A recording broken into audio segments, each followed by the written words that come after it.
Good afternoon, everyone. It's such a pleasure to have you all gathered here with us this afternoon.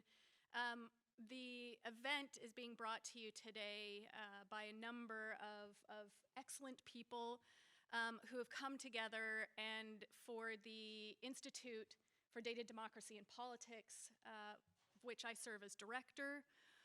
This is our first true big-scale, large-scale, in-person public event. And so thank you all for being a part of that, helping us celebrate, kick off. Let me back up momentarily and say I'm Rebecca Tromble. As I noted, I'm the director of the Institute, or IDDP. I'm also an associate professor here in the School of Media and Public Affairs. IDDP has received generous support from the John S. and James L. Knight Foundation, which has allowed us to bring you all here, bring these excellent panelists and our keynote speaker here together to discuss this incredibly important topic. We are joined as co-sponsors. IDDP is joined by the School of Media and Public Affairs here at GW, as well as the Election Coverage and Democracy Network. And really, it's the work of that network, ECAD for short, and the mission that they have inspired that leads us to this conversation.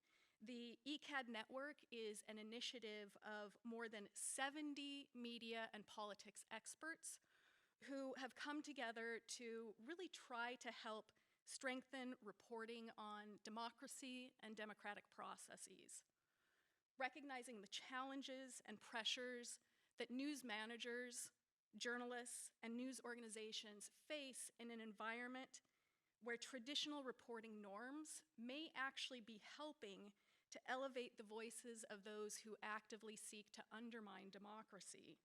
We hope today to raise vital, important questions, at times even provocations, that allow us to rethink what it means to responsibly report on politics, on democratic processes.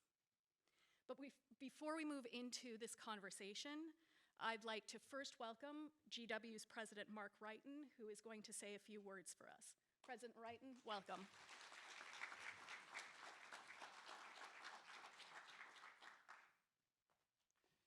Thanks very much, Dr. Tromble. It's really great to be here, and this program, sponsored by the Institute for Data, Democracy, and Politics, is a continuing part of our community here at GW. Just yesterday, in this very setting, we had a discussion of Supreme Court confirmations, and we had a very talented and interesting panel discussing the issues that will confront the new court that's just starting today. And a week ago, we also had a very interesting program discussing finding common ground on guns. And today's program continues this very interesting area of discussion: Media for Democracy, covering elections amidst democratic crisis. At our university, our students, faculty, and staff are working to address some of the most challenging problems of our time. Among these challenges is the proliferation of misinformation and disinformation, which greatly impacts our perspectives and ability to work together to solve the critical problems that we face. These problems are ones that we have to address, and I'm very grateful that this meeting has been convened for a discussion of great importance right before us. The midterm elections next month now are going to be very significant for the nation, and arguably, considering the global challenges that we're participating in solving, this will be important for the world. I'm very proud that the Institute for Data, Democracy, and Politics, the School of Media and Public Affairs, and the broader GW community are playing a leadership role in coming together to discuss some of these great problems. Thank you all for being with us today, and I'm looking forward to our keynote presentation and our panel discussion. Thank you.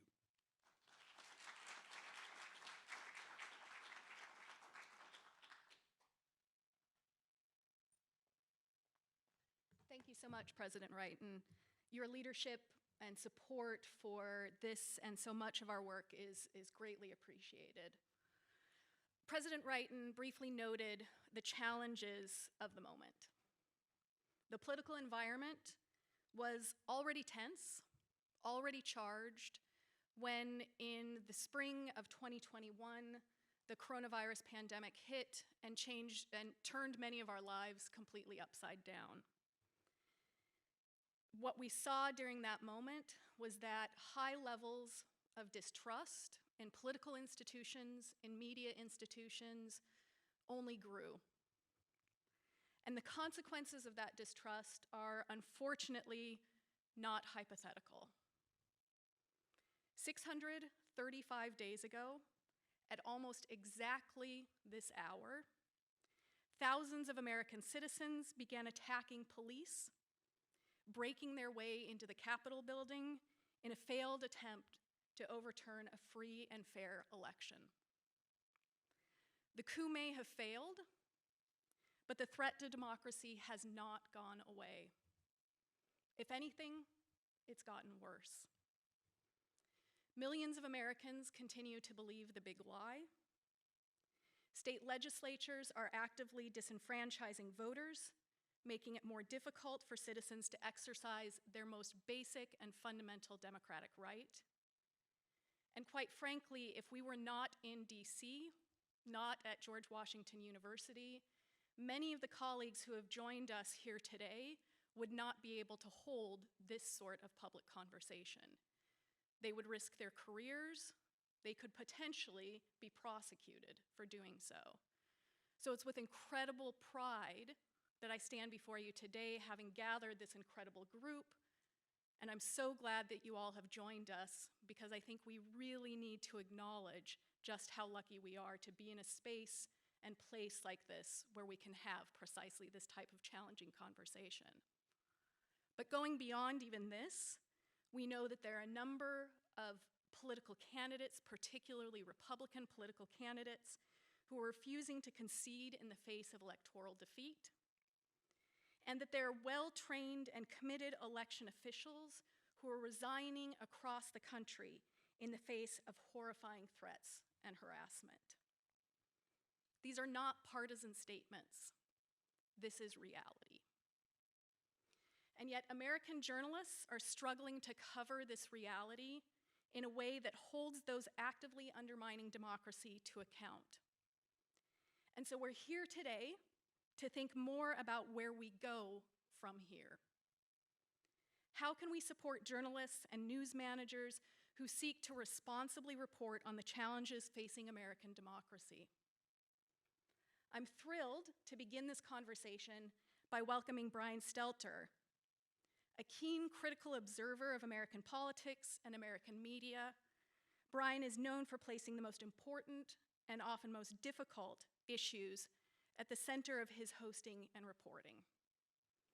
Brian, of course, is perhaps best known as the former chief media correspondent for CNN and host of the CNN program Reliable Sources. He's also worked as reporter and editor for a number of other outlets, including the New York Times.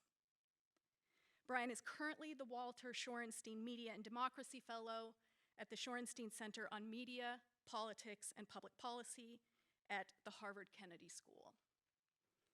Please join me in welcoming Brian. Thank you very much. Hello. It's nice to be back in front of a microphone. It's been a little while, a little bit rusty, but I'll get settled in. Spilled Starbucks all over my laptop this morning, so I'm hoping that my speech stays intact for another half an hour before all the computer wires go haywire. I see myself as the pregame host here to set up a spicy panel conversation that's a few minutes away. But I want to thank Dr. Trumbull. I want to thank the Institute for Data, Democracy, and Politics for gathering us here today and giving us the space to have this important dialogue. As I alluded to, I've been off TV a couple months, so I'm a little getting my bearings, figuring out what's next. I no longer think in terms of daily newsletter leads or weekly TV show bookings.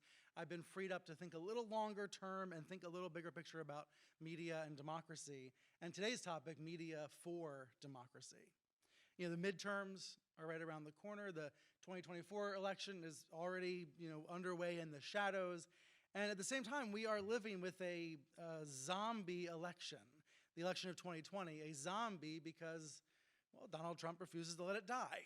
I'm standing up here and thinking maybe I should be a zombie elector for Halloween. I think my kids will get a kick out of that. I remember using the phrase zombie election in November of 2020, a few weeks after then President Trump did the unthinkable and yet inevitable and contested the results. Well, not really contested, denied the results and exploited his own base for profit and power. He, of course, prepared for this in advance by telling his fans that Joe Biden could not win unless the Democrats cheated. So, of course, he prepared that storyline ahead of time. That smelly little lie is why the election was a test for America, a test that we, of course, passed. But it was more like a weekly quiz than a final, right? To put this here at GW, this period of turbulence, a war on the truth, this semester's worth of material is just getting going. And I think we all sense that, no matter our political leanings, that this period of turbulence is just beginning. It's far from over, which is why we need to have these dialogues in person and on TV and on podcasts and everywhere we possibly can. I'll never forget the Sunday morning of November 29th, which was 26 days after Election Day. This was 2020. It was the morning Trump broke his silence and gave his first TV interview since losing the election. Do you remember the game show Who Wants to Be a Millionaire? Who Wants to Be a Millionaire? You get to have that phone a friend lifeline, right? If you're in real trouble, you could call a friend for help. Well, that's what Donald Trump did on the morning of November 29th. He phoned a friend. He phoned Maria Bartiromo, his friend at Fox News. And he called into Bartiromo's show, and he performed what Jonathan Rauch calls the firehood of falsehood approach. He repeated so many bogus claims, so many fantasies about election rigging and cheating. He was barely taking a breath, barely giving Bartiromo an opening to respond. And when Bartiromo did have a chance, when Trump did pause, Bartiromo encouraged him to keep going, keep lying, just keep doing it to the viewers, hurting those millions of viewers. Bartiromo didn't press for any evidence at all. She didn't stop and say, Mr. President, you're tearing a hole in the country. It's going to be very, very hard to repair. She said, this is disgusting, but she meant the imaginary voter fraud and not what the president was doing at the time. So at this point, some in the media were already using the words attempted coup to describe the situation. This was more than 3 weeks after Election Day. It was already clear he and his allies were trying to overturn the election. Some, not many, but some people could imagine it would lead to the violence of the Capitol, but we were still far from that point. It was still November. Some of Trump's Republican allies were joining him, trying to stall and stop and overturn the result. But on November 29th, to hear it straight from the president's mouth, to hear him making the case on Fox to millions of people that he won the election he lost, well, it was clear to me that I needed to rip up the rundown for reliable sources. My show was on at 11 a.m. Eastern. It was 10:30, and Trump was clearly here mounting a real fight to retain power. It was a fight he was destined to lose, and I think if you think back to November 2020, I think everybody felt that as well, that we knew he was going to lose this fight, this desperate attempt. But it was a real fight, and he was doing it. He was doing it on live TV, hurting Fox's viewers, and Fox was letting it happen. So we threw out the plan for the show. We threw out the rundown for the show, and we opened by saying that Trump was unable or unwilling to accept reality. We talked with Amanda Carpenter, since her book was titled Gaslighting America, and that's what was happening. We also talked with Jonathan Rauch, who I mentioned before, about the firehood of falsehood. Rauch said the method can be wild, it can be random. He said the goal is, quote, to create confusion and epistemic chaos. And that's what we are seeing right now. And, quote, it's very hard for democracies to deal with. So when I reread those words now, I think about power. I think about the power dynamics and the limits of power. I think about the line that was happening on the other channel and our attempts to rebut it to an almost entirely different audience. I think about the limits of power. I think it's important to recognize both the media's power in this conversation, but also the limits of that power. As Dr. Trumbull said in an interview once, democratic societies rely on well-informed citizens who understand the facts on the ground, who can make good decisions when they go to the ballot box. They need to know what's true, what's accurate. And that's exactly what newsrooms try to do. That's what we try to provide. Journalists do find the facts on the ground. Producers and editors package those facts and get them out to the public. That system works in thousands of small ways every single day. It's incredible. It's something we too often take for granted. And yet there are limits to that system and limits to that power. I do think through those actions, thousands of journalists every day showing up, doing the work, and then thousands of others packaging it and making sure it reaches millions of people, we, the collective we, are better informed as a result. But that's also where we can observe the limits of the media's power. News coverage does not elect or veto a candidate, nor should it, nor is it supposed to. News coverage of election workers being harassed does not necessarily put an end to that harassment. News coverage about election deniers being in line to oversee future elections does not stop the denialism. Sometimes covering a liar emboldens the liar. Sometimes pointing out the liar's lies helps the liar win more supporters. There are moments as a journalist where you might feel utterly powerless, except to write it all down, to make a record, to tell the viewers, to tell the listeners. So I just offer this as a little bit of a cautionary note that the power of the press is real and is profound, but is also limited. And observers on the sidelines who might shout and insist that the press can fix it, that the press alone can solve this democratic crisis, it's just not the way of the world. It's not the way it really works. Journalists have a role to play in this situation, but not the predominant role. Ultimately, we are reporting, we are writing, we are documenting for others then to take action or not. I guess I would put it this way. Reporters cannot just write their way out of this. Fact-checkers can't fact-check their way out of it. Anchors can't talk their way out of a democratic crisis. This is not like a movie or miniseries with a happy ending at the end of an hour or two. It's so much more complex. And indeed, there is a great debate to be had about whether journalists should seek to defend let me try it a different way. There's a great debate to be had about whether journalists should seek to defend a specific system of government at all, any specific system.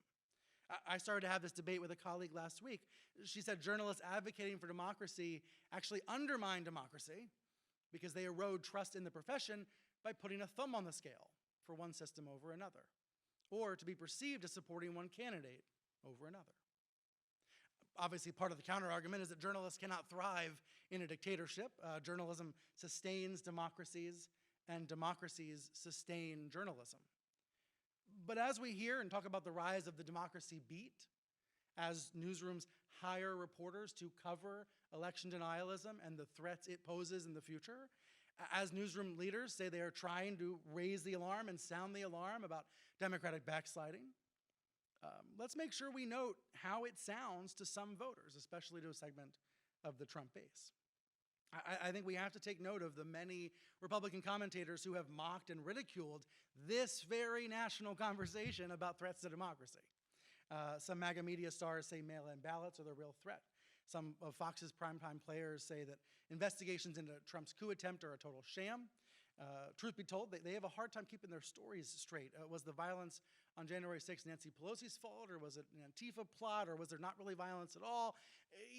These narratives, these stories they tell are often contradictory and nonsensical. In MAGA media, it's a climate of choose your own reality. Well, actually, no, it's a step beyond choose your own reality. It's now people can choose any and every unreality, combining multiple nonsensical, contradictory, conspiratorial stories. And look, none of this would matter that much in the grand scheme of history. Americans have always had a taste for conspiracy. Ask me later if I believe in UFOs, right? But it matters now because a former president and his media allies and millions of his supporters have insisted on making their unreality one of the major themes of this decade. It's 2022. I know we're going to be talking about this in 2029. Some version of this is still going to be in our politics. It's going to be with us for many, many years. And that's the part that should be reckoned with. That's the part of media and democracy. After all, the pro-Trump media machine is a big part of the American media, and it's a force to be reckoned with. To minimize it is to miss a big part of the story. Now, I'm not saying that politicians who traffic in voter fraud conspiracy theories should be treated like normal, good faith actors, but we must document that it's happening and what's happening and show our work while we're at it. Newsrooms have to show how we reached our conclusions about what's true, and then show how propaganda outlets are trying to spin that truth away. Now, we all see this on election nights, in the days ahead of an election, in the days after, whether it's a reporter standing in front of a big monitor showing the vote totals so you can actually see the numbers for yourself, or it's through explainers and Q&As about how projections are made. All of that kind of transparency is a way to win and regain trust, and that work is vital.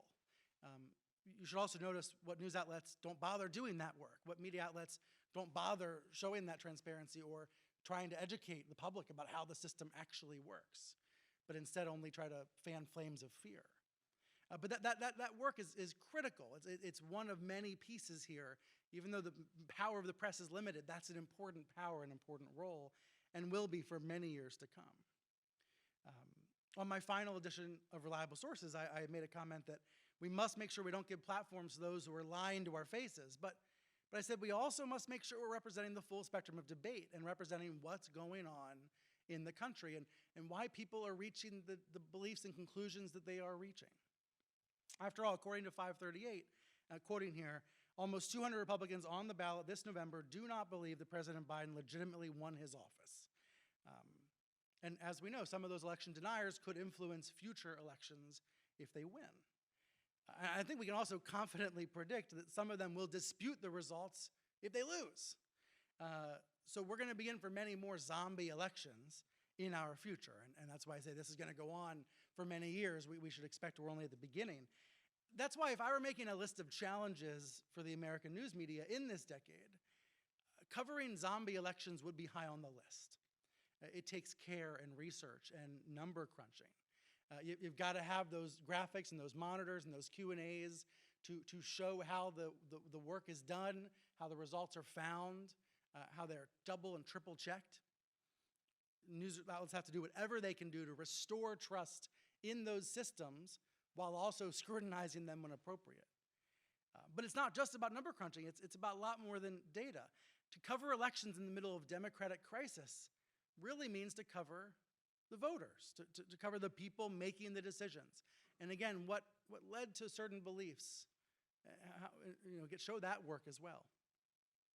I recently interviewed Todd Rose, who's the author of a book called Collective Illusions, about groupthink and social pressure. His think tank Populous has done fascinating work on private opinion polling. So he looks for the difference between what people will publicly say and what they actually believe in private.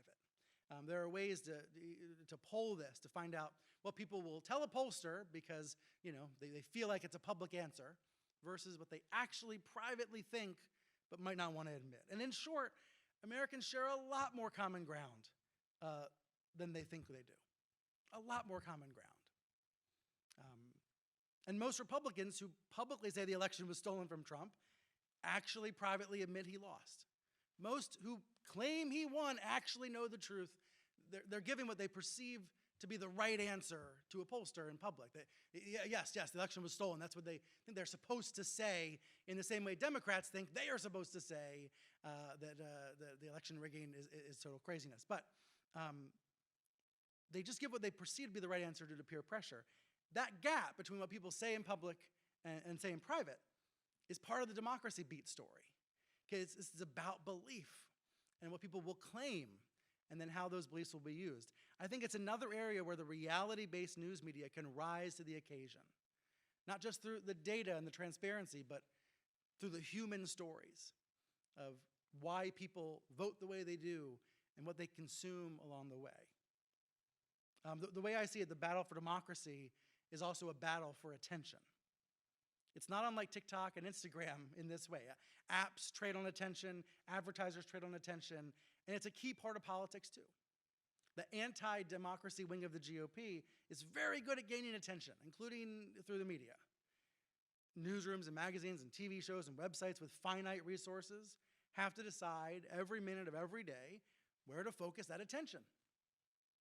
And I know I've screwed up at this at various times in my career with how I've spent my time, where I've focused my attention, where I've spent my minutes on TV. The good news is the work is never over. The work is never over. Every day, when you're a member of the media, and we all are now because we all have phones in our pocket, every day is an opportunity to get it right, to do it differently, to do it better. And especially for professional journalists, every day is a chance to either lose a little bit more of the public's trust or to win a little bit of it back. I never buy into the studies that show no one trusts the media. Everyone trusts some media. It's just that people trust different forms of media, and we are incredibly fragmented in that regard. But every day is a chance to win a little bit of that trust back through the transparency angles that I was mentioning, through reporting on voters and not just the vote count. Ultimately, as Dr. Trumbull said, this is about trust. Trust is a key factor in this conversation. Edward Luce of the Financial Times wrote about this right on the eve of the 2020 election. He said, it's a bad sign for democracy when trust is gone. He said, fear is the glue of autocracy, and trust is the lubricant of democracy. We need that trust in each other, in our institutions, in our media outlets. But when I was thinking about his quote recently, when I was rereading it, I was thinking, a word like autocracy even, how many Americans really understand what that references and what life under autocracy actually represents and looks like? How many stories do journalists, and I count myself in this camp, how many stories have we told that start at the middle, not the beginning? We go on television, we talk about creeping autocracy, creeping authoritarianism, democratic backsliding. I've tried to learn from my political scientists idols on these topics, and yet I fear that I was starting the story in the middle and not at the beginning by defining the terms and giving examples and going into detail and showing people what it actually means. So that's why it brings me to this next point about how we can tap into those resources that we in the media, that newsrooms, media outlets need to tap into political scientists and other resources, but help translate that material for the wider public. One of my favorite scholars studying rhetoric and democracy, Jennifer Mercy at Texas A&M, says we live in an age of frame warfare. Frame warfare. She says, quote, every day our political discourse is dominated by an agenda-setting war about what issues we should talk about, and then a frame war, how we should frame and understand those issues. And right now, she says, both sides are framing what they are doing as defending democracy. And that's, again, it's important to keep in mind, especially when you hear Republicans about defending democracy. So I think we need those sorts of experts. We need rhetoric professors and political scientists and researchers to be front and center in media coverage of politics. This is another area where I think in the limited power the press has, we can use that power to bring in expert outside voices and make sure they are heard loud and clear so that we have the tool, we have the language that we need to talk about these issues. And then to get back to my prior point, it's important for journalists to start the story at the beginning, not at the middle or the end, and to help start at the 101 level. But by all means, newsrooms have a media literacy function to teach folks about something like frame warfare, to show how it's happening and who's benefiting, so that people are equipped to see these political maneuverings for what they are. We also need many different kinds of newsrooms to be covering this subject, many different kinds, to be creating a historical record of threats against democracy and responses by the public. Again, that's the power the press does have, to create that record. We need different kinds of newsrooms doing it. We need local and global newsrooms. We need ad-supported and subscriber-supported newsrooms. We need commercial and not-for-profit, and so forth and so forth. In the book Democracy Without Journalism, Victor Pickard argues that sustaining U.S. democracy requires we fund an alternative media infrastructure, one insulated from the commercial pressures that ushered in the current journalism crisis. Now, I recognize the budget for PBS is not going to be tripled tomorrow, and many conservatives say it should be zeroed out altogether. but nurturing and supporting a wide array of news outlets helps to ensure a healthier ecosystem for all of us. The relative health of the media ecosystem is really, in fact, a part of the democracy beat. To understand voters, to understand candidates, to understand presidents, just look at their media diets. Look at what they're consuming. Everything flows from those sources of information. For a while, I felt like I was a specialist in Trump's media diet. You know, I was like analyzing everything he ate. And after he lost in 2020, he ate a feedback loop of fictions. His favorite TV shows told him he was a victim of a massive crime. Then he tweeted all about what he heard on TV, and then they repeated it on TV. It's hard to understand what that's like if you haven't worked in television, that feedback loop. But in this case, it was a fiction. You know, he would tweet about it, and then he would play clips from those shows at his rallies, and then he would repeat the lies he saw on those shows. There was an example that was so ridiculous that I had to document it in December of 2020, a week after the Bartiromo interview. One American News ran a short segment claiming that only 1,000 people had watched a Biden speech on the web. And as Biden might say, like, come on, man, right? Like you really think only 1,000 people, and no matter how boring the speech, you think 1,000 people watched on the web. Like it was obvious foolishness. Dozens of websites showed the speech on the web. Millions of people watched it. But this fake segment on OAN was based on a single random tweet by some Biden hater who wanted it to be true. So Trump saw it, he loved it, he heard about this on OAN, he gorged on the lie, he tweeted about the lie. It was like another crowd-sized debacle. And he even brought it up on stage at a rally, and he used it to cast doubt on Biden's win. He said, how do you have 80 million votes and you only have 1,000 people? Which, look, that's the kind of illogic that would get you kicked out of GW. But this is the poisoned information climate that we are all still living in. Some people don't want it to be true. It's true. This is the poisoned information climate. A now former president misinformed by some random tweet, who then went and misinformed millions of people based on it. And I say we're all living in it because the entire political discourse is affected, which is why in response, some people say, don't cover Trump, don't talk about him, don't even bother fact-checking it anymore. Maggie Haberman responded to that actually earlier today. She's on a book tour for her new book, Confidence Man, and she said, look, he's a former president with a huge following, and he undermines faith in elections and embraces conspiracy theories. Quote, I'm not sure there's a good argument for ignoring him because he still gets heard through other means. She said there is a good argument for contextualizing him. And I thought it was an interesting, notable distinction between covering and contextualizing. There's a lot of covering that happens, and covering the news. For journalists, you know, the basic fundamental job, the function is go cover the news. Figure out what that politician said, come back and tell us. But contextualizing, that's often what matters most. Contextualizing campaigns and elections is what this democracy needs. So we need to make sure we can see the differences within the media as this democracy beat becomes a really vital part of the news business. We need to distinguish between the people who go out and gather the information, that fact-checking, that gathering that happens, versus the commentary that happens all around it. And look, I recognize I was on a television program where we were doing both functions in the same hour, sometimes in the same minute. But it's important to recognize the distinctions between those.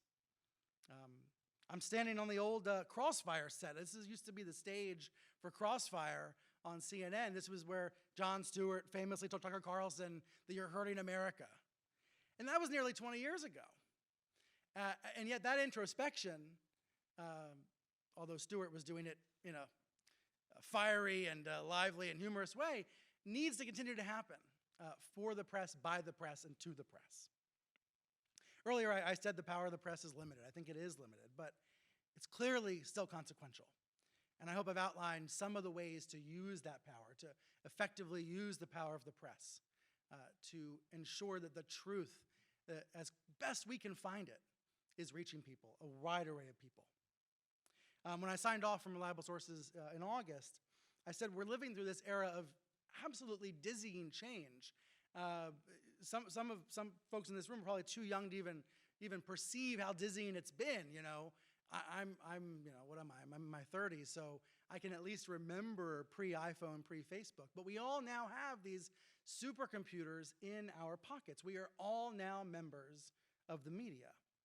And frankly, there's so much we don't know about the effects of all this new tech and the way that information and disinformation, especially, is distorting our public debate, making it harder to hear each other, even though, as that populist study finds, we have a lot of common ground.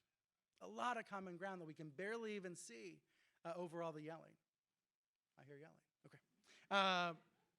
But I said on the air, my final program, I said, what I do know, there's a lot we don't know. I said, what I do know is it's not partisan to stand up for decency and democracy and dialogue. It's not partisan to stand up to demagogues. It's patriotic to do so.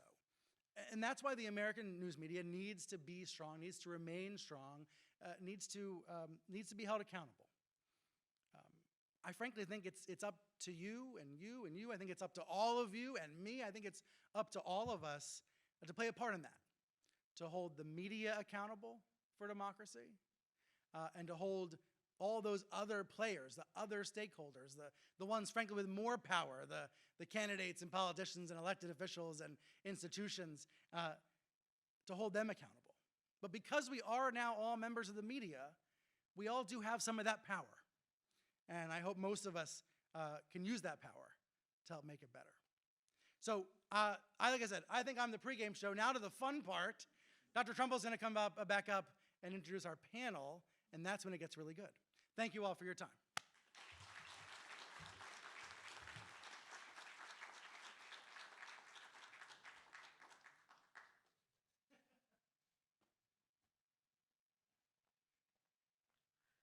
Thank you, Brian. You weren't with us this morning as a number of journalists and scholars gathered together to talk about this theme and how we might support journalists, newsrooms, media organizations going forward. But you might as well have been because you genuinely covered so many of the topics and the themes that we addressed this morning and that we were really struggling with and that we will, after this public event, go back and reflect on and continue to struggle with. This is not an easy set of issues. The complexities here are immense. And I'm particularly struck by your note that it is not just up to media. It is up to all of us, everyone in this room and beyond, to take these issues seriously. And I'm particularly happy to see as I look out in the room here that there are a number of young faces, a number of our students, particularly from the School of Media and Public Affairs. You are the future of this absolutely vital work. And getting to see your enthusiasm in our classrooms, the fact that you show interest and even turn out to these events when, let me tell you, it's hard to get people to come out in person to events after all of this time. It genuinely leaves me with a sense of hope and optimism. It's a tough time. It's a dark time in many ways. But Brian, many of the things that you said, I think, help us point to the way forward. Now we'll be able to continue the discussion. I'm really thrilled to welcome our 4 excellent panelists and incredible moderator. I'd like to invite you to come up to the stage, and once you're seated, I will introduce each of you to our audience.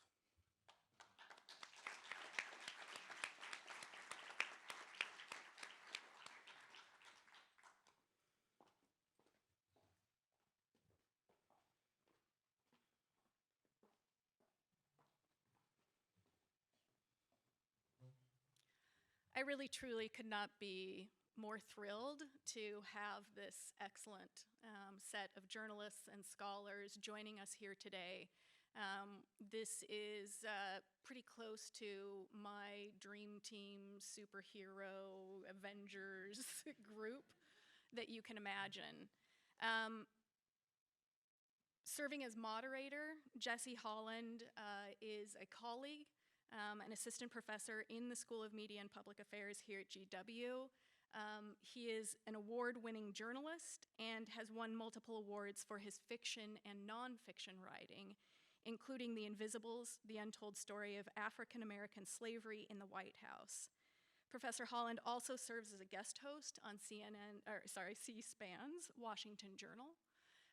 And he's a great colleague and an inspiration to our students. So thank you, Jesse, for agreeing to serve as moderator for today's discussion. Yes, please. To Jesse's left is Liliana Mason, who is an associate research professor of political science at Johns Hopkins University's SNF Agora Institute and Department of Political Science. That is one heck of a mouthful. I don't know how you say it on a regular basis. She is author of 2 highly influential books that have helped lay the groundwork for today's discussion. Those are Uncivil Agreement, How Politics Became Our Identity, and Radical American Partisanship, Mapping Violent Hostility, Its Causes and Consequences for Democracy. Thank you, Lily, for joining us. Next, we have Denitra Walker. Dr. Walker is an award-winning television news journalist and journalism scholar at the University of Georgia who focuses on race and media. Mainly through qualitative methods, her work captures the experiences of marginalized and underrepresented journalists in the digital age. She covers social justice, activism, police shootings, maternal health, and has a growing interest in racialized mis- and disinformation. Denitra is truly one of the up-and-coming young stars in our field, and I'm absolutely thrilled to have her here.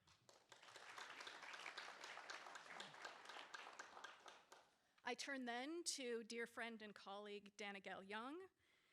Professor Young is a professor of communication and political science at the University of Delaware, where she studies the content, audience, and effects of non-traditional political information. Her book, Irony and Outrage, examines satire and outrage as the logical extensions of the respective psychological profiles of liberals and conservatives. Her current book project, Wrong, How Identity Fuels Misinformation and How to Fix It, looks at how our mediated political world fuels asymmetric wrongness. Dana is absolutely powerhouse in this space, who is, I know, an incredible inspiration to many of us. And for the students in SMPA, you won't get through the program without reading her work. So, Dana, thank you for joining us. And last, but certainly not least, we're joined by Molly Ball, who is an American political journalist and writer. She's the national political correspondent for Time magazine, and previously she covered US politics for The Atlantic, where she won the 2012 Toner Prize for Excellence in Public Reporting for her coverage of the 2012 United States elections.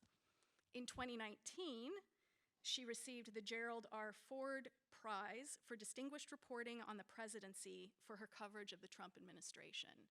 And Molly's reporting is, I think, among the best in this field, particularly in her coverage of the presidency. I've long been an admirer and am doing a little bit of fangirling here, standing to her left.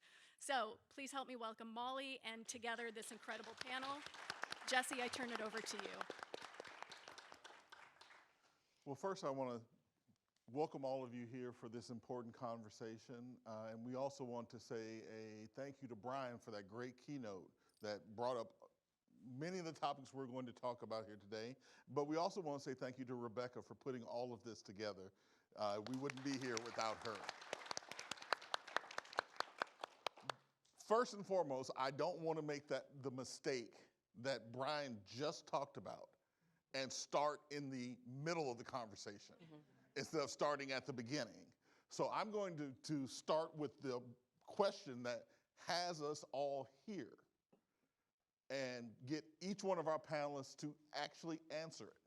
I mean, in the United States, we've been through so much. We've been through 2 wars with Britain, war with Spain, Whiskey Rebellion, the attack on Congress in Philadelphia, Civil rights movement, Jim Crow, all the way down to January 6th. So why is democracy in a crisis now? Why do we actually think democracy is in a crisis? And I'll start with you, Lily. Is democracy in a crisis? Yeah. I think one way to think about it is to go back to the 1960s, which was a time of real social upheaval, and there were protests and there were actual political assassinations. I mean, it was a really chaotic time. But the important thing about that period of time is that the parties, our political parties, were not on opposing sides of that chaos. And so as a government, as a two-party system, we could have chaos in our society, but the parties weren't organized around it. And after the civil rights legislation of the 1960s, we started to see a lot of very disaffected white Southern Democrats who didn't really like the Democratic Party anymore. And the Republican Party took advantage of this and gradually over decades brought them into the Republican Party. They also took advantage of an emerging Christian right movement that had previously been non-political and was becoming political. To the extent that now what we're seeing is the Republican Party embodying largely, white, Christian, rural, traditional American values. And the Democratic Party, having to be everyone else. And in fact, the Democratic Party being the only party really pushing for a much more multi-ethnic democracy, pluralistic democracy. And so the chaos that we're seeing now is organized by our politics. The parties, when we vote, we're voting for an image of America that looks like it did in the 1950s versus an image of America that we've never truly really seen before, that's even more more representative and more equal. So the danger to democracy comes from that. When we're voting, we're not just voting on tax policy, we're voting on what does America look like and what will it look like in the future. And those are the types of arguments that we can't compromise on, and that creates a place of real stoppage in our politics.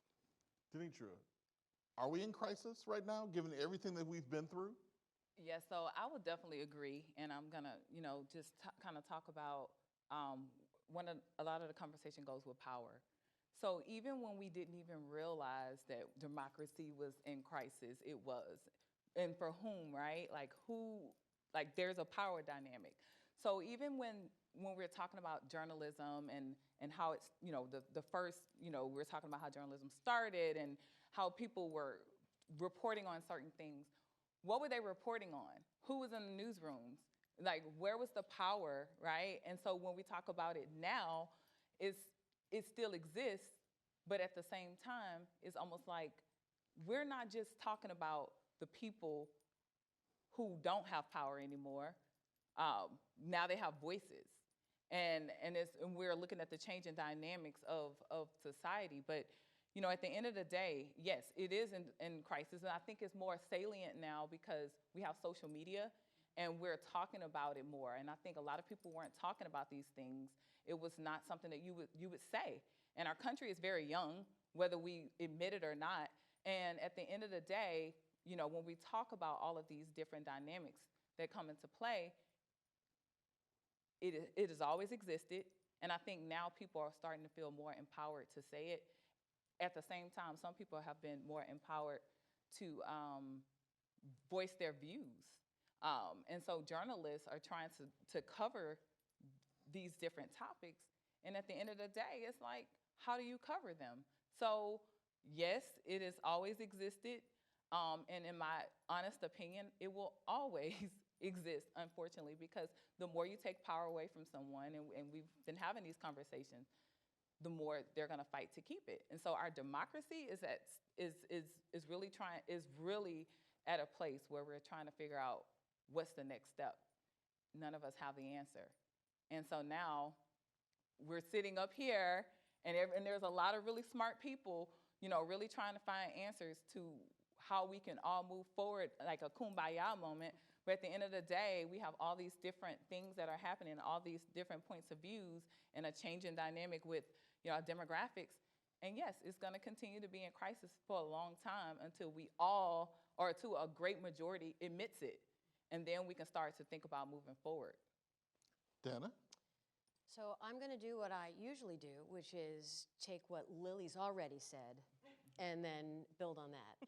So Lily's work on the social sorting of our political parties over time, I think, has been so hugely influential in our field because it helps us understand political discourse right now in terms of identity and the increasing importance of social identity. That it's not just that we're voting for a particular slate of issue positions and policy positions, but that our political party has become this sort of proxy, this umbrella that encompasses how we worship, what we look like, where we live, how we spend our free time, and what our fundamental values are. And so that has created an America of today that has a problem of political sectarianism. And the way that I approach this as a communication person is from the standpoint of how our media and social media economics and logics are tailor-made for the kind of fragmentation that political sectarianism offers. Because our media organizations, cable news, social media algorithms, Facebook pages and groups, all of these things make such efficient use of our multi-layered political identities in ways that just distill those identities. And we're reminded all the time of who we are, how we think, how people like me behave, and how we talk, and how we outgroup other people. And that distillation process is exacerbated in a way that I don't think that we have seen. And so I'm not putting all of those eggs in media's basket, but there's a synergy that's happening that is particularly destructive right now. Molly. Hi. Well, like most things, like most issues, I think as a reporter, it's important to me to be somewhat agnostic on this question, and to consult experts like you all to weigh in on this question of whether there's a crisis in democracy. I think worldwide, it's clear that there is what's been called a democratic recession, right? If you look at the Freedom House rankings of governments around the world and how many of them are to some degree democratic or not, that's a number that's been going down for many years, and I think that's a big problem. Do we have a crisis in democracy in the United States? I think we need to think about what we mean when we're asking that question. And, you know, it is not a crisis for democracy that Donald Trump won an election, and it is not a crisis for democracy that Donald Trump lost an election. And I think when a lot of people in polls answer that question, that's what they mean, right? I think for a lot of liberals, it was a crisis for democracy, just that Trump could get elected and be president. And for a lot of Republicans today, it is a crisis for democracy that they believe the election was stolen, which obviously is not true. So whether our democracy is functioning, to me, is a question of, first of all, do we have a representative government in which people can choose their leaders? And so far, that's working out okay. It obviously got a little bit hairy on January 6th. But the system held, the institutions held, and we do have a system of representative government where most people still go and vote and believe that that vote counts and believes that the person who wins the election is the one who got elected. And then I think the other question about whether we have a democracy is our political system successful at mediating our national disputes in a way that they do not degenerate into violent conflict? And there, I think, there's reason to worry, because we did just, for the first time in American history, not have a peaceful transfer of power. We had a transfer of power, but it wasn't peaceful. And there's a lot of warning signs about whether Americans are willing to continue to use the democratic process to mediate their disputes, or whether they believe that the situation is too desperate and they have to take up arms. That's really scary. That would be but I do think it's important to keep this all in perspective. And I find some of the commentary about this a bit hysterical because, arguably we didn't have a democracy in this country until the Civil Rights Act, right? And so people's ability to vote, universal suffrage, people's ability to have a voice in their government, it is easier to vote and harder to cheat in almost every state in the country, despite some of the legislation that has been proposed in some states in recent years. It is easier for people to have a voice in their government than it has ever been. So, all of this is relative. I'll stick with you with this question, Molly. Given what happened on January 6th, like you said, we had for the first time a non-peaceful transfer of power. And now we're coming up on midterm elections and a presidential election, which will start the day after the midterm elections.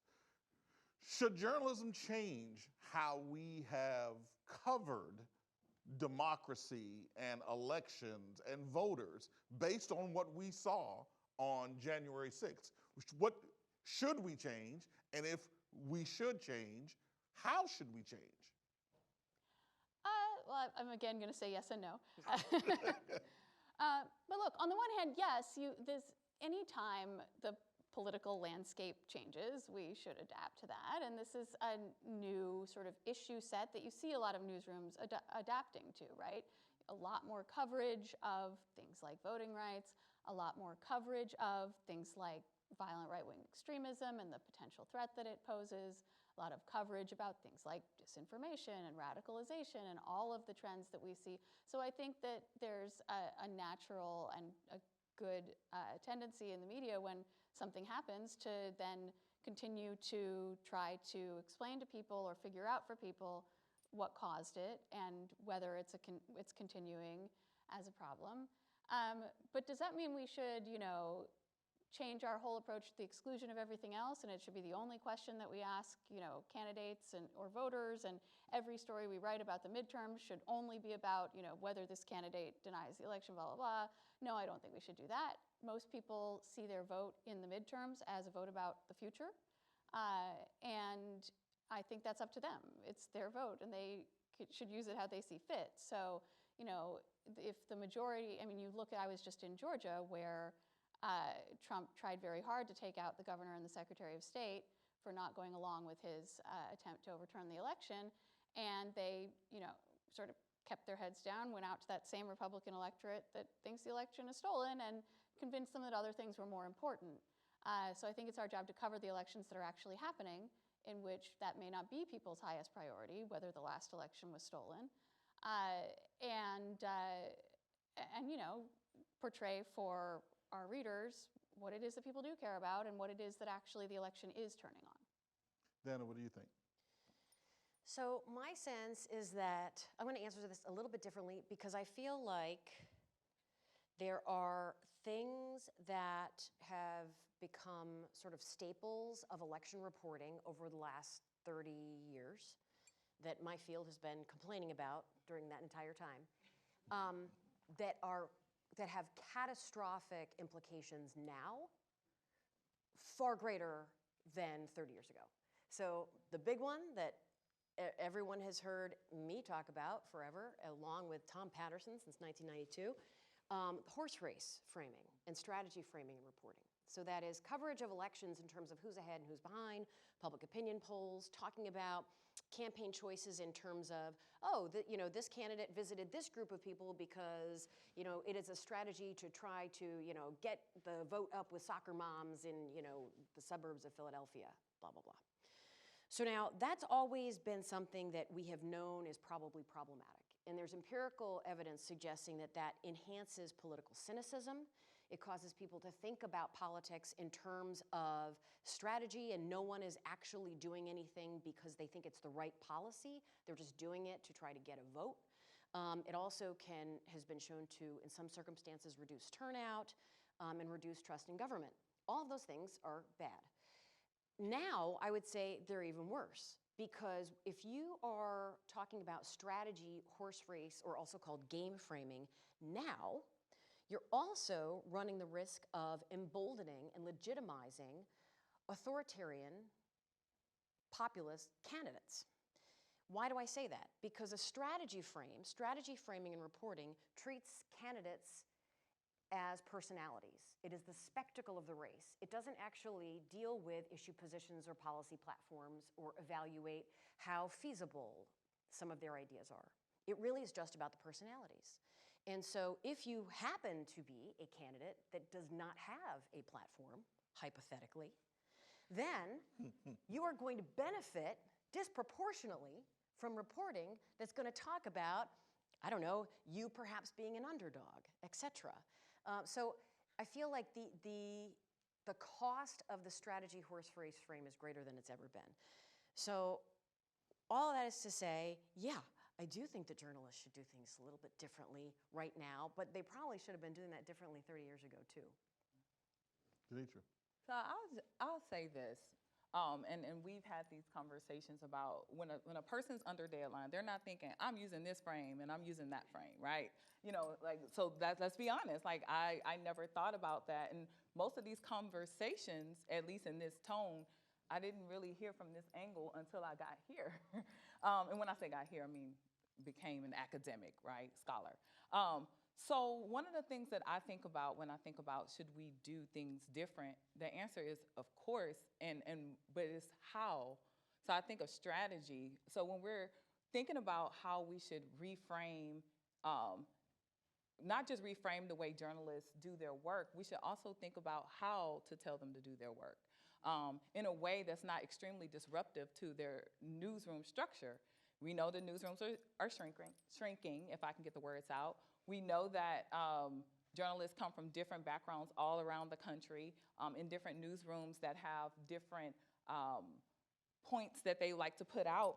But at the end of the day, how do we have a one-size-fits-all message to journalists of how they should cover elections? We have a lot of unprecedented things that are happening. So now, what are we doing to not just talk about this, but to get the message out to journalists in a way that they can easily digest it, as well as do better? Because we talk about accountability. Yes, we definitely want to be accountable to not making sure that this person is, the horse race frame, right? This person is ahead. Well, that's easy. I worked in television. It's real easy, and I'm not, making an excuse for it, but it's real easy to put this on. It's the easily digestible information to hurry up and put on, as well as a poll. But we can and we should do better. And I think that comes with guidance from some really smart people, as well as the input from journalists, as well as in our schools when we're talking about training people who who are media makers, because we all are media makers, to Brian's point, but also how we can move forward with this with everyone being on the same page, which is things need to change, so let's talk about how to change it. Lily. So I think that there's a problem that's common to journalism and American political science, which is this norm of nonpartisanship that is drilled into us for years and years of training. We are trained not to prefer one party, not to ever publish anything that suggests that one party is better somehow than the other. And for a long time, it was possible for us, I'm speaking now of political scientists, but this also applies to journalists, it was possible for us to be three things: truthful, nonpartisan, and pro-democracy. And we are supposed to be all three of those things. What happened, particularly during the Trump administration, is that we could no longer be all three at once. And a lot of, at least political scientists, felt like we were now having to choose between being nonpartisan and being pro-democracy, or truthful. And so lectures that I had given 10 years before that had not come across as partisan at all, during the Trump administration all of a sudden sounded partisan because I was talking about the importance of a free media, for example. And so changing norms is a really hard thing to do, and it's happening very slowly in political science. It will be hard for it to happen in journalism, but at some point we have to be able to say, when we are truthfully talking about what's happening in the country, that on some things you have to take a side. Not necessarily a partisan side, but we were talking earlier, after January 6th, all of the media agreed. That was bad, right? All of the media that we were reading said that was a bad thing. Not all. No, Well, I was sorry. gonna jump in there as Not well. the right wing, not right wing. In the Yeah. immediate seconds after January 6th, That- everyone yes, said that it was day, bad. that day. The day Yeah. after, the story changed. Because it was Antifa. For some media. Yeah, right. But taking a stand to say January 6th was undesirable and anti-democratic is an important thing for the media to be able to do. And something, as we were discussing earlier, the question becomes then, what other things are so important that journalists would take a side on them, right? If we're talking about taking voting rights away from women, for example, right? Do they take a side on something like that? Not because they're Democrats or Republicans, but because we're talking about losing actual rights in our democracy. And so it's a really tough question. It will require probably years of training and thinking about how we train journalists and political scientists. But I think that the norms of nonpartisanship were built for a different time, when our parties were basically equally committed to democracy, and we're just not at that point anymore. I had all of these great questions I was going to ask, but then Brian gave his keynote, so I'm going to steal his questions and ask the panel. But I also want to say that I've learned as a journalist, we don't always know the right questions to ask, and there's always someone who can ask a better question. I'm saying all of this to say there's going to be a microphone out there somewhere. If you have a question you want to ask this panel, there's going to be a microphone going on, and I'm going to leave time near the end for you to be able to ask your question. Because once again, I've learned that we as journalists don't always ask the right questions or know the right questions to ask. So I want to make sure that you have a chance to talk to our panel and ask a better question than perhaps what I would have. But once again, I'm stealing this question directly from Brian's keynote. As Americans, our job is to defend our democracy. Is that our job as journalists, to actually say, this is bad for democracy, this is good for democracy? Isn't it our job as journalists to be neutral observers? Can we be neutral observers when it comes to whether our government is in crisis or not? And I'll start with you first, Molly, because I know you're going to say yes and no. So I'll give you a chance to jump. I'll give you a chance to say that first, because that's how I would have answered it as a journalist as well. Well, my question is why? What is the point of having individual reporters standing out there saying, oh, by the way, this is bad? Like, why do we need that? Because I think, you know, most people reading the news since Donald Trump started running for president would not think that the worst problem in media is that they weren't hard enough on him, you know, that we weren't hard enough on him. I think it was very clear to most voters that here was someone who, you know, had a difficult relationship with the truth and did a whole lot of precedent-shattering things and was not necessarily invested in a lot of our institutions, including the institutions of democratic governance. So the idea that we somehow needed more, you know, sort of finger-pointing from the media to inform people that, by the way, this is bad, I just am not sure how that would have helped. And again, it's not a problem for democracy that Donald Trump won an election. And I do feel like there is an undercurrent of a lot of this coverage that feels like, well, the media failed because people voted for Trump. And I don't believe that at all. People can vote for whoever they want. It's our job to inform them. And if they decide that knowing all of these things, and you know, the majority of people when they went to the polls in 2016 believed that Donald Trump lied a lot, including a lot of his voters. And they decided that, you know, they still wanted to vote for him. And that is, and you know, it's never our job, in my view. I mean, for opinion journalists perhaps, but for straight reporters, it's not our job to tell people who we think they should vote for. It's to give them the information that would help them make an informed choice according to their priorities, which are up to them. We don't get to set their priorities. We don't get to say to voters, you're supposed to care about this other thing more than the thing that you think you care about. Anyone want to jump in on that? Oh. So I don't know that a sort of pro-democracy frame would necessarily say reporters weren't hard enough on Trump. I don't think that that's what it would be. I think it would be that we need to think about the implicit frames that are present that might reward candidates like Trump. Meaning, you know, whether it be the strategy frame or a focus on the spectacle and the rallies and these kinds of habits that are not, it's not, do you know what I'm saying? The difference between saying like, yeah, Trump lied, Trump is bad for all these reasons, versus just paying more attention. Because I'll tell you what, one of the things that I feel like I would love for journalists to recognize is the notion that a lot of times attacks on the press and attacks on their institution are rewarded with more press and more attention. things like that, where it's like, it's not about like calling it out and being like, this is anti-democratic and bad all the time. It's that there are certain practices that I think largely because of media economics end up rewarded that actually are bad for democracy. That's Sure. I mean, I think when it comes to the horse race thing, I have yet to see any election or media outlet that only covers who's up and who's down and doesn't ever mention people's issue positions. That's a straw man. But it is our job to satisfy readers' curiosity. And the number one thing anybody wants to know about any election is who's going to win.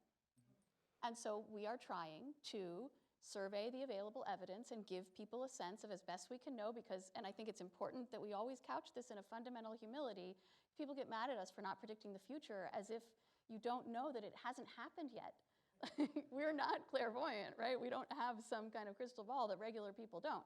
And so I think it's important to always remind people that the future hasn't happened yet, and this is just, hunches or evidence or people's guesses and predictions, speculation basically. But people want to know who's going to win, and so, people hate polls, but it's a whole lot better than like wandering into the, King Soopers down the street and asking 5 people and saying, okay, well, they all said they're going to vote for so-and-so, right? It's just a way of talking to more people to get more evidence to answer the questions that our readers are curious about. So should we only cover elections that way? Of course not.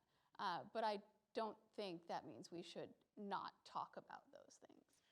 So I'll say something. When we're talking about a journalist's position with democracy, I think that when we talk about advocacy, I think that journalists are advocates for the truth. They have always been watchdogs. If you ask a journalist, I've done work where you ask a journalist what they do, what they believe, they will say, truth to power, we're watchdogs for the truth. We are advocates for, they won't use the word advocates, but they want to get the truth out, right? Advocates for truth. But if you ask someone, are you pro-democratic? They're gonna say, democracy, right? Excuse me, pro-democracy, they're gonna say, well, what do you mean? Because now we're thinking about politics. And one of the first things you wanna do as a journalist is stay as far away from politics in the sense of your position as possible, right? Because we're supposed to be what? The big O, objective, right? We're supposed to be unbiased viewers of the world. We're supposed to put this information out, like even you said it, Molly, put the information out and then let them decide. But I think that when it comes to what we do as journalists, it is okay, and I mean this, it is okay to say I'm an advocate for the truth. And that means that if something is in truth, I may not have to show the other side. And what I mean by that is if something is a fact, which is President Biden won the electorate, right? And he is the president of the United States, which we can break that down to so many different local levels, different races and different stories. There is no other side to saying he won the election. That is a fact. So when you're talking about, taking a position, that's not taking a position. That is a fact. Do we need to hear from people who don't believe that's true? And the same thing with COVID. You have COVID deniers, especially in the beginning when we were all learning so much about this virus. Do we need to hear, if we have health experts saying something, as a journalist, do I need to get the other side from people who don't believe it's true? And I think when we're talking about, politics, I think people get so wrapped up in feeling as if they will look like they are having a position rather than being an advocate or a watchdog for truth and power. And I think if we kind of not just frame it, but if we explain it to people in such a way, then maybe they will be able to receive it a little bit better. Lily? Yeah, I mean, I think, honestly, the horse race coverage is sort of least harmful when it comes to election outcomes, right? Because that's what's happening. There's an actual election. But often we see this, at big win for Democrats, this legislation passed, right? Rather than big win for, these people who are going to get benefits from this legislation, and here are the details, and nobody wants to read the details. But the thing about winning and losing is that it taps into such a deep psychological place in people because we just want to be winners, right? We really don't want to be losers. And the fact that all of these identities are now aligned with our partisanship means that when our party is a loser, we feel like a loser in so many different parts of ourselves. It's connected to our racial identity, it's connected to our religious identity, it's connected to all of these parts of who I think I am and my status in the world. All just because my party's losing on the legislation was my party lost. So in that sense, I think the horse race coverage can be really complicating. And one way that I would think about it is to think about journalism more as education and helping citizens understand what's happening in their government and understand what's coming, right? So this coming election there's going to be hundreds of different elections happening all over the place. Each one of them could be contested in each state, right? We could have secretaries of state disagreeing with governors, but they're both up for election, and there could be chaos. There could be like a lot of chaos in next month. And it would be really great if we had trusted journalists saying, okay, this is the schedule. This is what's going to happen. These are when the votes are going to come in. This is how long you're going to have to wait before you can be certain, so that the conspiracy theories don't proliferate immediately after the elections, and to sort of help the electorate. And I think they did a really good job of this in 2020. Help the electorate understand what's coming and try to sort of inoculate people from the possibility of conspiracy theorizing about elections being stolen and rejecting any elections that particularly Republican Party loses. And so I think that thinking of it as an educator role, more than just a let's give them what they want to hear, could be a more not responsible, but sort of more productive way of engaging in particularly political news. A lot of what we've been talking about so far has been about the past. But as you just said, Lily, we have a major election coming up in just about a month and another presidential election coming up in about 2 years. What do we do as journalists? What should journalists do to make sure, or is it our job to make sure that the democratic systems still work? You were just talking about an educational function for journalism. What should we be doing in the field of journalism to make sure that our readers, viewers, and listeners are getting the information they need to make their minds up, and yet not falling into the trap of reporting every election conspiracy theory, reporting on people, as Brian say, giving platform to people who are lying directly to our faces? How do we walk that line? And Denitra, I'll start with you on that one. How do we walk the line between doing our job as journalists and doing our job as American citizens who want to see our democracy continue? Well, I would say, first, I want to throw this in. The last couple of years have been extremely tough for journalists, and I want to say that it needs to be said. Amen. They are constantly being harassed in Trump rallies. They don't want to go. They feel unsafe, and definitely if it's a woman or if it's a person of color, they don't want to be near the story a lot of times because they are being harassed and they are being threatened and they are being sometimes even physically assaulted. With that said, when we're thinking about moving forward and having them cover this work, I would say, first of all, we have to think about their safety. I think that's important. Because when we're sending people out to these stories, sometimes they're even a one-man band or a one-woman band, which means it's just one person with a camera doing the work with all these people around them. So we have to be conscious of how we're sending people out. I think it's very important. But also being able to explain, having them be able to explain what is happening. Everyone does not get this training that you all are getting or that your classrooms are getting. Which means if they're going out and they're talking about the democratic process, they don't even know how to break it down. And that doesn't mean a person is not intelligent. Of course they are. It just means how to be able to explain and properly report on certain things. And I think that's a huge hole that's not just in newsrooms. Again, I think that's just something that's happening across the board. And you had another point that I wanted to touch on. I wanted to, as part of your question. Yeah, what do we do as journalists moving forward covering these next two elections? Is it our job as journalists to provide information to the voters? Is it our job as journalists to ignore the people who are lying directly to our faces? Yeah, I wanted to make sure I was getting all your questions. I was Right. like, because I feel like I had a certain part. But yes, it is their job. It is our job as journalists to tell the truth, right? But also to be thoughtful in how we're covering it. I think every detail, as we've discussed here, does not have to be a part of the story. We think about framing. We think about how who we're putting on. We think about the demographics of the sources that we're putting on television. We think about our audience. We think about the voters, the people who will be affected. Who are we talking to?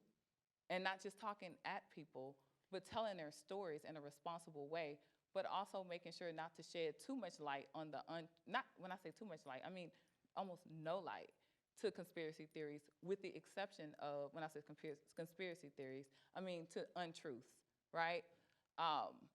Without being very clear about it, and being very thoughtful about that, because like we said, we have so many elections going on right now, and they're all contested, and we have a lot of people that are ready to say whatever the outcome is, if it's not in their favor, they're ready to say that it's not true.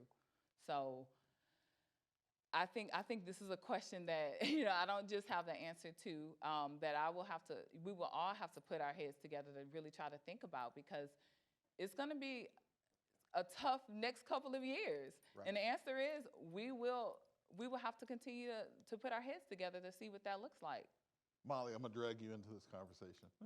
Sure. I don't have a global theory of how to fix journalism. I'm just trying to do my job. But I do want to say a couple of mildly provocative things. I think, first of all, as a journalist, I am not trying to make the world a better place. And none of us should be. It's our job to tell the truth. Because once we decide that we are invested in some kind of outcome, we become activists, we become advocates. And that, and this is the same reason that I don't make predictions when it comes to elections. When you think somebody's going to win, I think that shades your coverage in the direction of the outcome that you have predetermined in your mind. And I think that that is true for any kind of policy and for coverage in general. And so sort of related to that, and also sort of related to the covering democracy question, it's important that in standing up for democracy, we don't become protectors of bad institutions. Things aren't true just because the government says they are. And it's our job as reporters always to be questioning sources of information.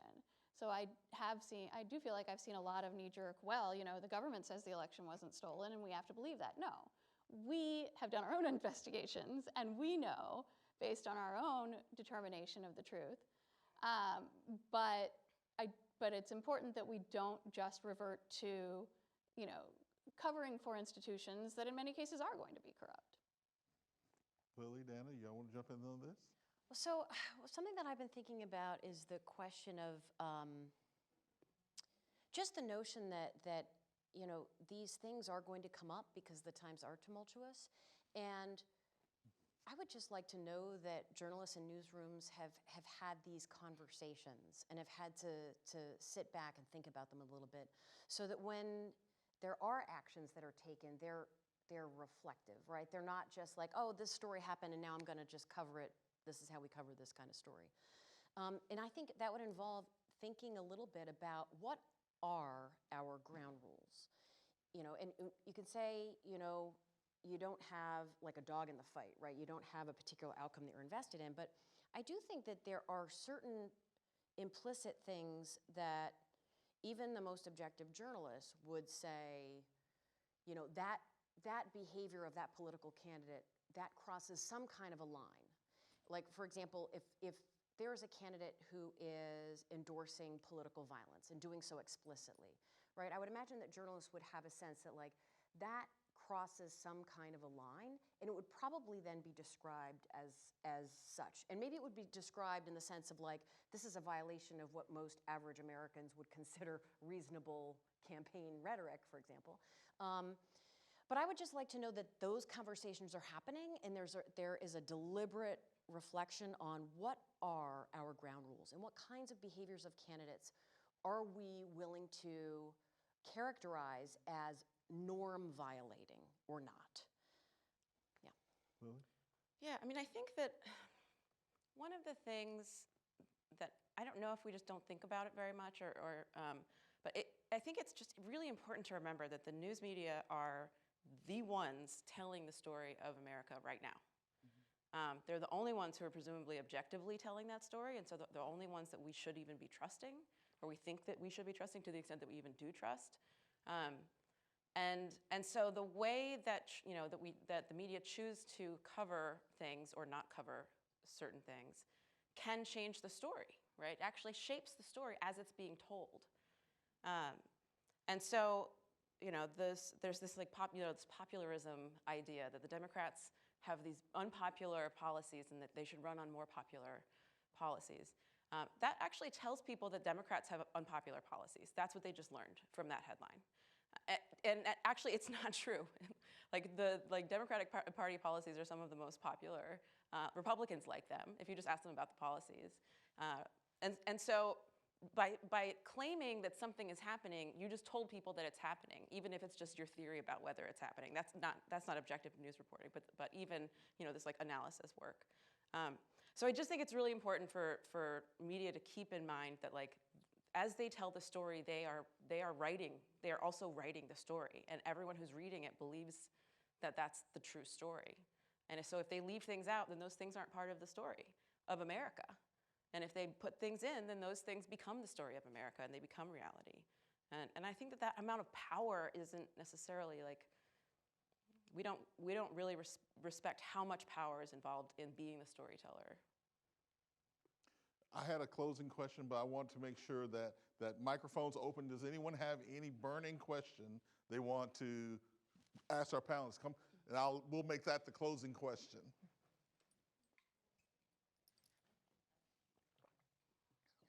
Hi, I'm Alex Rothstein, a junior studying political communication here at SMPA. And I had a question for you all.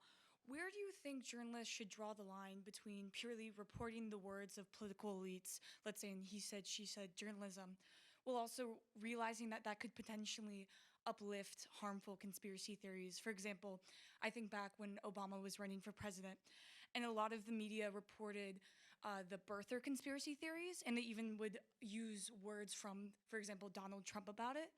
And I think maybe had they focused less on that, it wouldn't have necessarily been one of the larger stories of his run.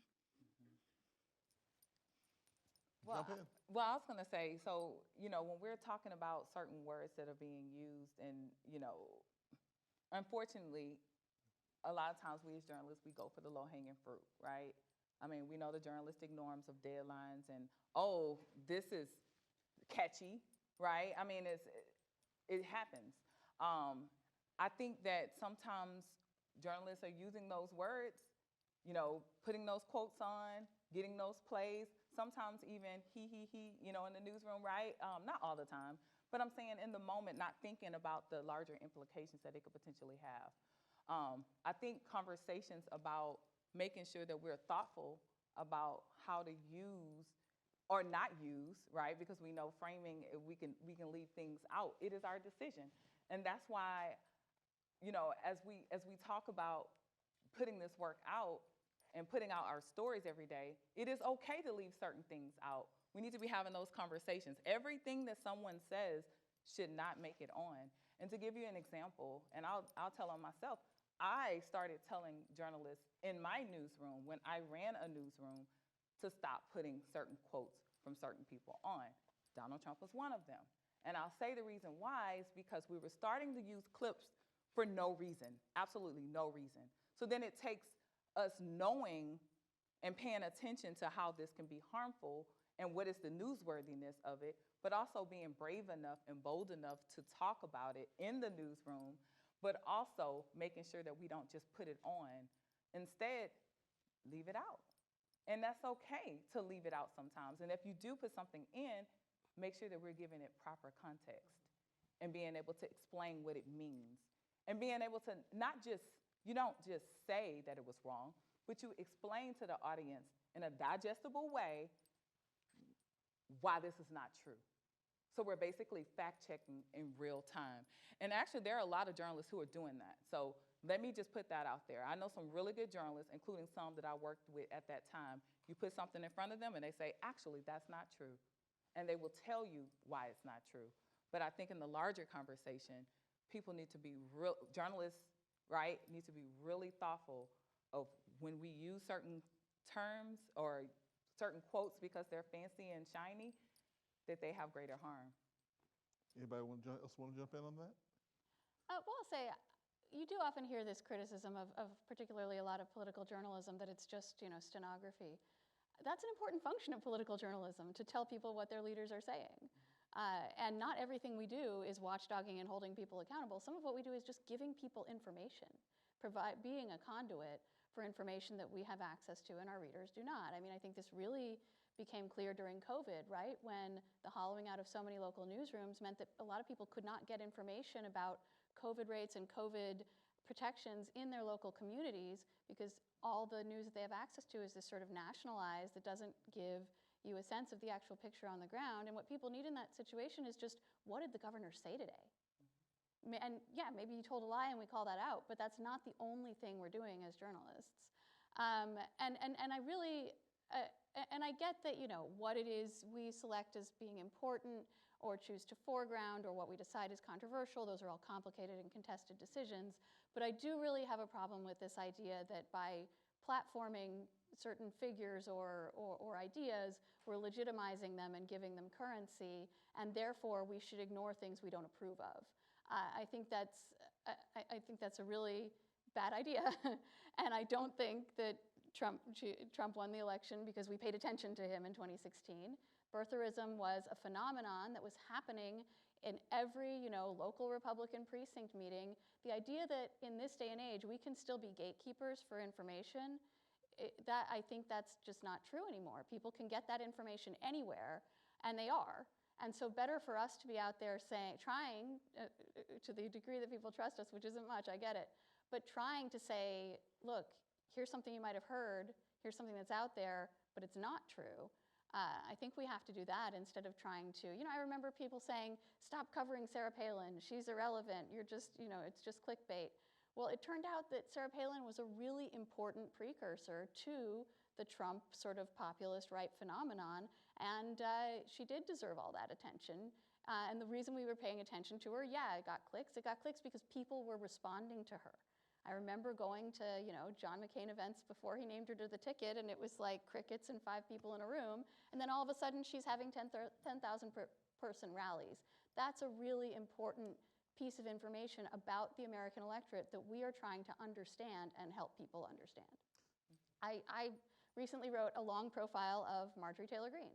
And you have a lot of people saying, well, stop paying attention to her, that, she's just bad.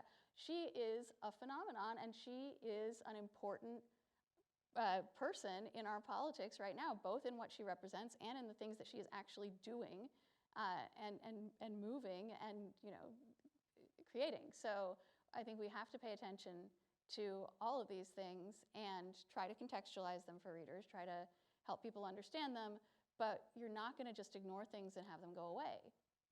Dana, Lily, final words? Dana? Yeah. So, I mean, if there is an entity that is, or an individual that clearly has some kind of appeal and, is moving people in some important way, that likely is telling a bigger story above and beyond that individual person. So, the idea that, yeah, we need to contextualize this and understand, like, what is the appeal, what's going on, why is this moving the needle in this way for these people? I still think what's important when you talk about the notion of context, what's key is, especially when you're talking about someone like Marjorie Taylor Greene, being willing to say, here are the various falsehoods that she's advancing, here are the kinds of things that she's saying that have had, these negative consequences. Using that, like Jay Rosen would suggest, that truth sandwich where here's the truth, here's the thing that they say that is actually untrue, and again, here's the truth, and here's why this truth contradicts what they said. I think that is a challenging pursuit, and I think it's essential, because without that, I think there is a danger of focusing the spotlight without having that context. Final words? So I think one thing that we haven't talked very much about is what right-wing media is doing, and you know, our main political news media has rules that they have to follow in terms of verification and truth-telling and figuring things out.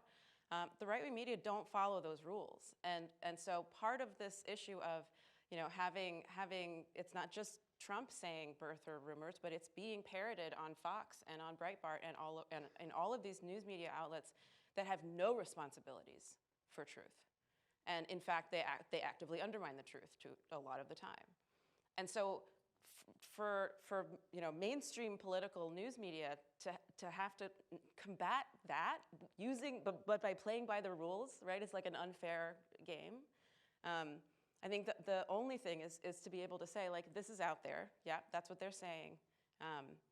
They don't have verification for that. There's no evidence for that. We looked everywhere. We haven't been able to find it. I mean, unfortunately, there's usually a backlash, and everyone who does fact-checking gets called liberal, right? But ultimately, the fact that there is this huge media ecosystem out there that is not following the rules of journalism means that these stories are already out there, and it is helpful to have some trustworthy voices telling the truth about the lies. Thank you. I will tell you one frustrating thing that I read and I see a lot is this organization or this network has not independently verified the story. Then my first response is, then why are you telling me the story? Dana, you had one more thing you want to jump in. We'll have to stop. One essential piece of this, though, is like when Brian talked earlier about that moment of the Trump feedback loop and observing him at a rally, and then the One America Network reporting on what he said, and then he talks about what he saw on TV, and it was the same thing he said. I think that it's essential that people understand that there is no symmetrical thing happening on the left. And part of the story and part of the facts of the story in the US context right now is that machinery is asymmetrical. And that, to me, is a key piece of the story. As you might expect, we could continue this conversation for the next 3 hours, and I don't think any of us would get bored. But unfortunately, we have run out of time. How about a great round of applause for our fabulous panel? And I will turn it back over to Rebecca for our closing. So we're significantly over time. I will not hold you any longer, except to say thank you. I'm really grateful that you've been part of this conversation. I hope that you will take the challenging provocations that have come out throughout today's engagement and continue them in your own classrooms, in your own lives, in your own newsrooms, whatever it might be. Thank you again. The work continues for all of us.